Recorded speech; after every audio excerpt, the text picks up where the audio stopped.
America കൈയൊഴിഞ്ഞ യുക്രൈന് സഹായ ഹസ്തവുമായി വന്നിരിക്കുകയാണ് ഇപ്പോൾ കാനഡ. വാഗ്ദാനങ്ങൾ ഒരുപാട് നൽകി അവസാനം കാലുവാരി നല്ല മുട്ടം പണിയാണ് അമേരിക്കൻ പ്രസിഡന്റ് ഡൊണാൾഡ് ട്രംപ് യുക്രൈന് കൊടുത്തിരുന്നത്. അതിനാൽ പരസ്പരം നടത്തിയ സമാധാന ചർച്ചയിലും വിട്ടുകൊടുക്കാനും വ്ളാഡിമിർ സെലൻസ്കിയും ഡൊണാൾഡ് ട്രംപും തയ്യാറായിരുന്നില്ല എന്നതും വളരെ വ്യക്തമാണ്. നേരത്തെയും കാനഡയും യുക്രൈനും സഹായം നൽകിയിട്ടുണ്ട്. പക്ഷെ അതെല്ലാം അമേരിക്ക വഴിയായിരുന്നുവെന്ന് മാത്രമാണ് ഇപ്പോൾ നമുക്കറിയാൻ സാധിക്കുന്നത്.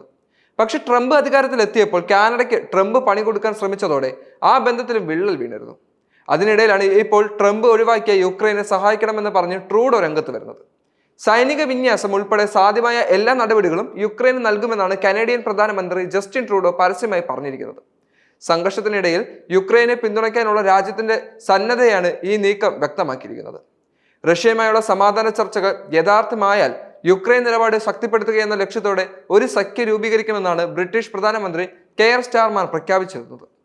വിവിധ രാജ്യങ്ങളിൽ നിന്നുള്ള വ്യത്യസ്ത തരത്തിലുള്ള സംഭാവനകൾ അംഗീകരിച്ച യുക്രൈൻ താൽപര്യങ്ങൾ സംരക്ഷിക്കാനുള്ള കൂട്ടായ ഒരു അടിയന്തര യോഗം ലണ്ടനിൽ വിളിച്ചു ചേർത്തതിനു ശേഷമാണ് സ്റ്റാർമറിൽ നിന്നുള്ള പ്രഖ്യാപനം ഇപ്പോഴുണ്ടായിരിക്കുന്നത്.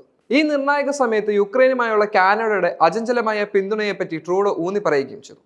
2015 മുതൽ ബ്രിട്ടനുമായും പോളണ്ടുമായും സഹകരിച്ച് പ്രതിവർഷം ശരാശരി 4400 സൈനികരെ പരിശീലിപ്പിക്കുന്നതിൽ കാനഡ നിർണായക പങ്ക് വഹിച്ചിട്ടുണ്ട്. കൂടാതെ യുക്രൈന്റെ സഹായവുമായി ഏകദേശം $20 ബില്യൺ നൽകുന്നതിനെ കുറിച്ചും ട്രൂഡോ പറഞ്ഞു. യുക്രൈനെ സഹായിക്കുന്ന ഏറ്റവും വലിയ 5ാമത്തെ ദാതാവാണ് കാനഡ. അതിനിടയിൽ കാനഡയുടെ ഈ തീരുമാനത്തോടുള്ള റഷ്യയുടെ പ്രതികരണം ശ്രദ്ധേയമായിരുന്നു. കാനഡയെ വിലയ്ക്ക് വാങ്ങാൻ ട്രംപ് ഒരു വശത്തിരിക്കുമ്പോൾ കാനഡ എങ്ങനെയാണ് യുക്രൈനെ സഹായിക്കുക? ഇനി കാനഡയുടെ അതിർത്തി ആര് സംരക്ഷിക്കുമെന്നും റഷ്യൻ വിദേശകാര്യ മന്ത്രാലയ വക്താവ് മരിയ സഖോറോവ പരിഹസിച്ചു. അതേസമയം യുക്രൈനിൽ നിലനിന്നിരുന്ന ഒരു വിദൂര സ്വപ്നമായിരുന്നു അവിടുത്തെ തെരഞ്ഞെടുപ്പ് എന്നത്. എന്നാൽ റഷ്യൻ അമേരിക്കൻ ചർച്ചകളും അമേരിക്കയും യുക്രൈനും തമ്മിൽ ദിവസേന വഷളായിക്കൊണ്ടിരിക്കുന്ന ബന്ധവും വ്ളാഡിമിർ സെലൻസ്കിയെക്കുറിച്ചുള്ള ഭാവിയെക്കുറിച്ചുള്ള ആശങ്കകൾക്ക് ആക്കം കൂട്ടുകയാണെന്നതിൽ സംശയമൊന്നുമില്ല.